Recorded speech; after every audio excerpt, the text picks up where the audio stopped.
Bismillahirrahmanirrahim. Assalamualaikum warahmatullahi wabarakatuh.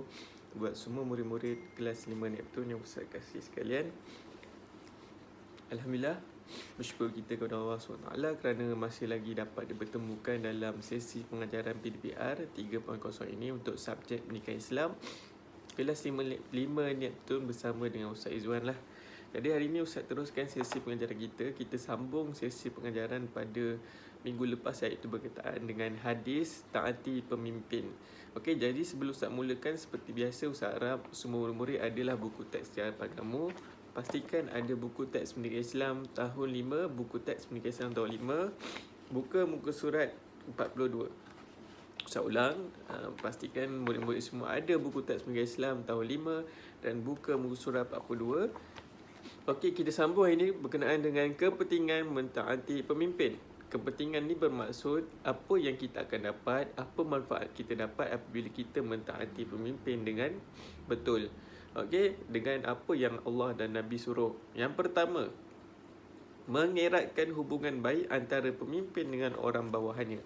Apabila kita baik dengan pemimpin, nescaya pemimpin pun akan senang buat kerja. Sebab apa? Sebab orang suruhan atau orang bawahannya taat kepada pemimpin. Okey, macam Nabi lah, bila nak berperang, bila Nabi bagi arahan, semua orang-orang bawahan Nabi, sahabat-sahabat Nabi, okey, akan ikut cakap pemimpin. Okey, mereka akan dengar, okey, kita nak attack dari bahagian mana, kita nak buat serangan dari bahagian atas bukit ataupun di bawah, mereka akan ikut apa Nabi cakap. Sebab itu kepentingan kita ikut cakap pemimpin ni, maka mudah segala gerakan, mudah segala kerja.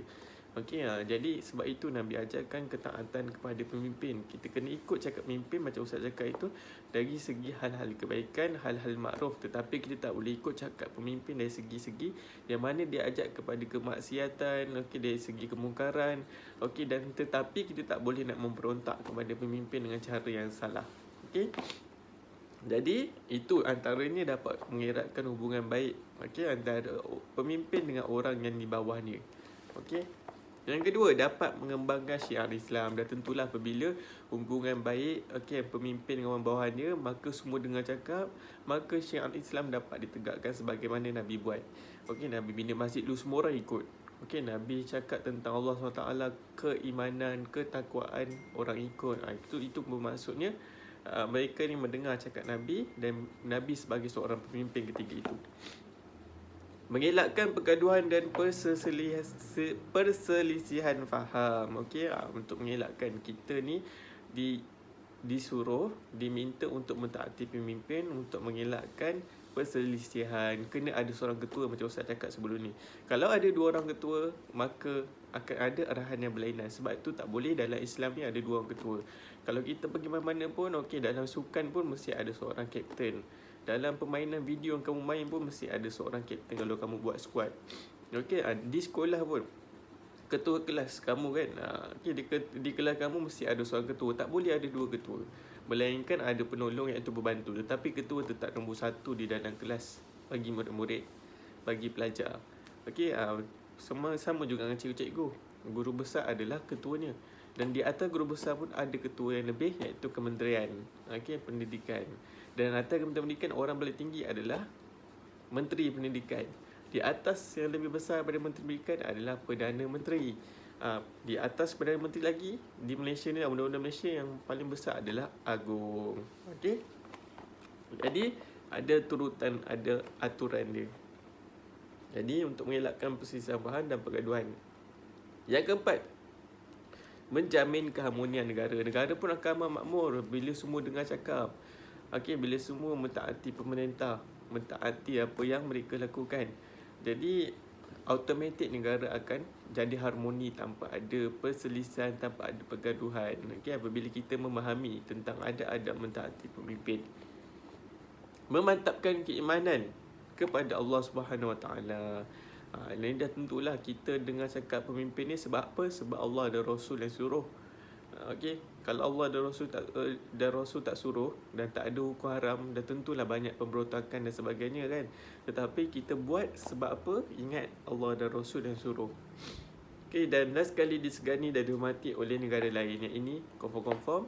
yang mana kita ni akan disegani, dihormati negara lain. Sebab apa? Sebab kita tengok keharmonian. Oh, Malaysia ni harmonis sebabnya sebab rakyat dia dengar cakap pemimpin dia. Tak ada pergaduhan, tak ada perselisihan faham.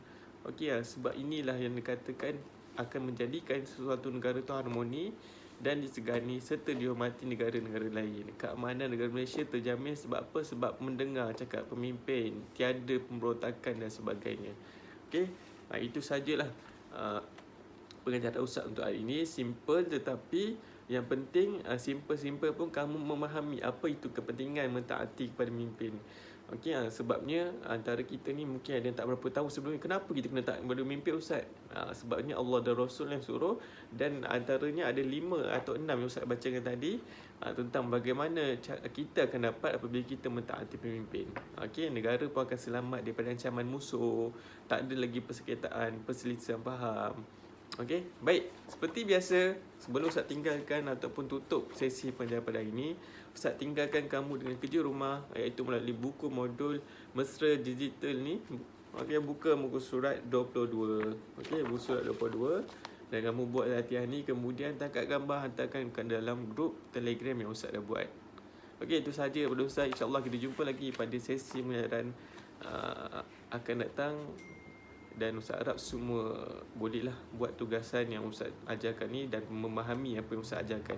Jika tak faham, boleh PM personal ataupun tanya di dalam grup Telegram. Itu sahaja daripada Ustaz. Assalamualaikum warahmatullahi wabarakatuh.